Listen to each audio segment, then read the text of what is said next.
Hey, Carson, just curious, just kind of what stood out to you when you rewatched the film of the game. What stood out to me?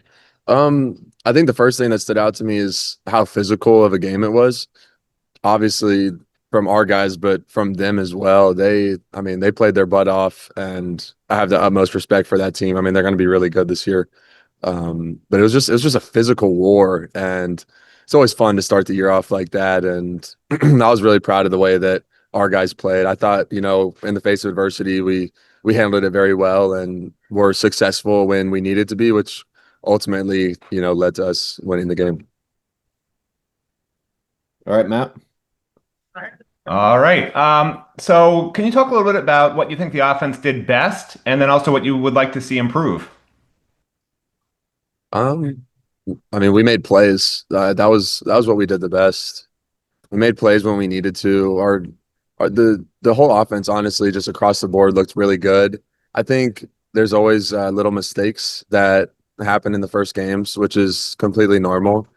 Um, Whether that's just little miscues or like a timing issue or maybe a little accuracy issue, or just I think someone's going to do something and they do it a little differently. Just those little communication things that kind of get ironed out as the season keeps going. That's what I would say was the biggest things, but there weren't really any glaring issues I thought within our offense. So just those little things that obviously we'll continue to iron out as the season goes, and that's why we practice. That's why you continue to work. That's why we're back to work. This week. We've been out here grinding. Just got done with practice today. Yeah, just trying to fix some of those things and continue to get better. We have so much room for growth. All right, Jordan, you're up next, and then we'll go to Adam. Yeah. Hey, Carson, two questions for you. First off, second half, first drive, you guys have that long touchdown drive. And then it was, I think, four straight three and outs before the game winning drive. Just what were you seeing on those four three and outs? And what does it say about the team that you guys were able to figure things out and get that game winning drive when you guys needed to?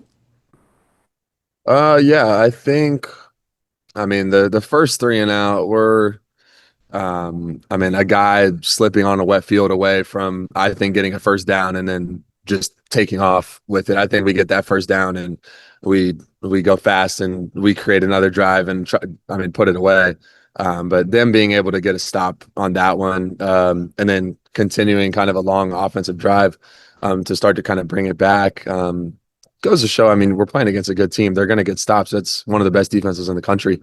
I think a lot of it too was, we're up and, we're trying to eat some clock, and, it's all part of it. It's all the ebbs and flows of the game. So they're able to get some stops, but when we needed it at the end, we're able to drive down the field and ultimately go get three to go put it away.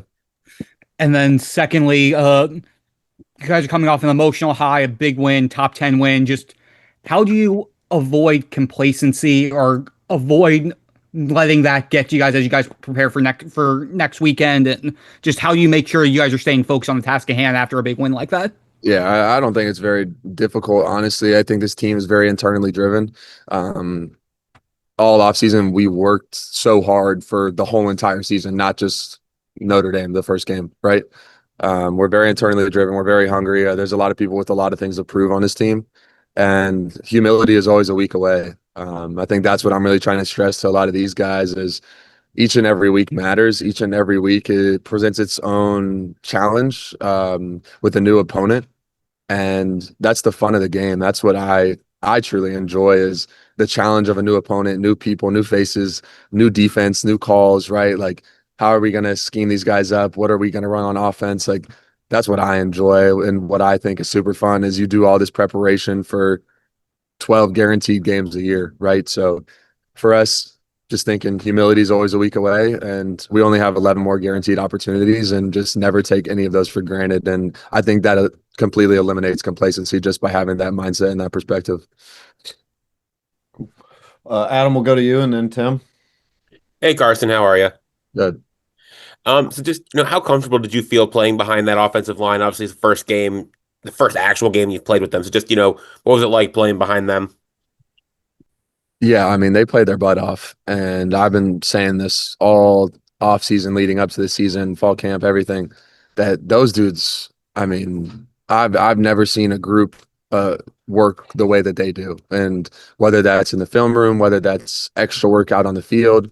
I mean, we have off days and they're out in the sand pit. They're here in the indoor, getting their footwork, they're running, their conditioning, all this. Like I cannot speak highly enough of that group and the work that they put in, and they make my job a lot easier. I mean, I was comfortable back there, and I trust those guys a lot because they put in the work, right? I can sit back there and make my reads, go through what I need to go through again because they're so talented. And when they show up on Saturday, which obviously we played on Sunday, but normally play on Saturdays, when we show up on Saturdays, I have faith and confidence in them that they're going to execute at the highest level. And then just you may have answered this on Sunday, but just you talking to CJ Daniels later, what were your conversations with him after he made that catch at the end of the first half? I mean, what was that like? What would you guys talk about after that? Yeah, I mean, dude, one of the most unbelievable catches I've ever seen in my life, and honestly, two of the most unbelievable catches I've ever seen in my life are both by him. One was in practice, which was in the spring when I wasn't even playing. He made probably the most ridiculous catch I've ever literally ever seen. I wish that could have been live. People would actually have gone nuts for that one.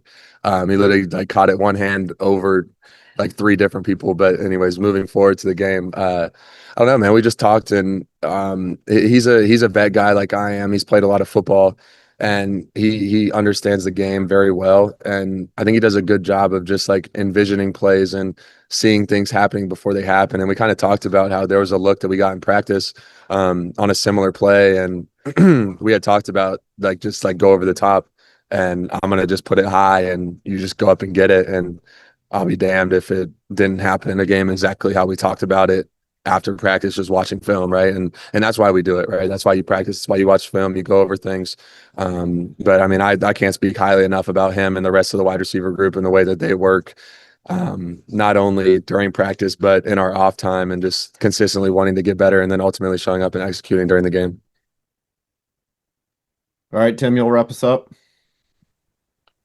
Carson, to keep going on the catch, did you get it? I mean, I know they replayed it a couple times while they were reviewing it. Did you see it in the replays, or did you not see it until afterward? Well, I saw the replay on the screen. I didn't see it live because I kind of the guy had gotten through on the left side, and I had to back up a little bit. And I threw it off my back foot as I was getting thrown to the ground. Right. So I didn't even see him catch it. I just saw him in the end zone. So I'm thinking, I mean, I didn't know that he caught it like that live. And then I'm going to I'm running to the end zone to go celebrate with him. And then as we're all walking back to the sidelines, they're reviewing it. And I'm like, why are they reviewing it? Whatever. And then I looked up on the screen and I saw that he caught it, and I literally looked at him. I was like, oh my gosh. I was like, I did not know that you caught it like that. But then I had to go hype him up, and man, that was just insane. It was spectacular. It's obviously, I mean, there is the pressure of the clock in that situation.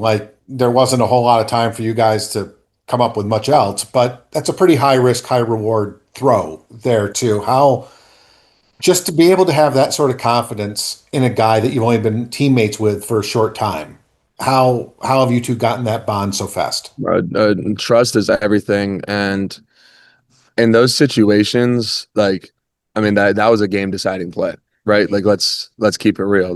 That the middle 8 of a game, which the last 4 minutes of the first half and the first 4 minutes of the second half, we dominated that situation of the game, which is such an important part of a football game, especially when it's two beasts of teams going against each other, right? All the situations matter, right? All the situational football matters. But getting back to your question is, when you can build that rapport and trust with guys, it allows you to, do things that you maybe wouldn't if you didn't trust them, right? Because for me in that situation, we had talked about the play, we had talked about against the coverage exactly what he's going to do. We had watched the film, we had walked through it, we had practiced it, we did it on air, we did all of these things to where now we're getting in the game, and yes, there's 18 seconds left in the first half and we're in field goal range. And yes, is it a risky throw? 100%. But I trust that guy to go make a play. You know what I'm saying? And we've done it so many times that at that point it's just second nature, right? Obviously him going up and making a catch like that is I mean, absolutely insane, but like I trust him, and we've built that trust since January from the second that both of us walked on his campus. And I mean, it definitely helps me when guys are making plays like that and makes my job a lot easier. So again, like I'd love to speak highly of those guys. I mean, they're second to none when it comes to the way that they work and obviously the way that they execute as well. So super, super big fan of that group.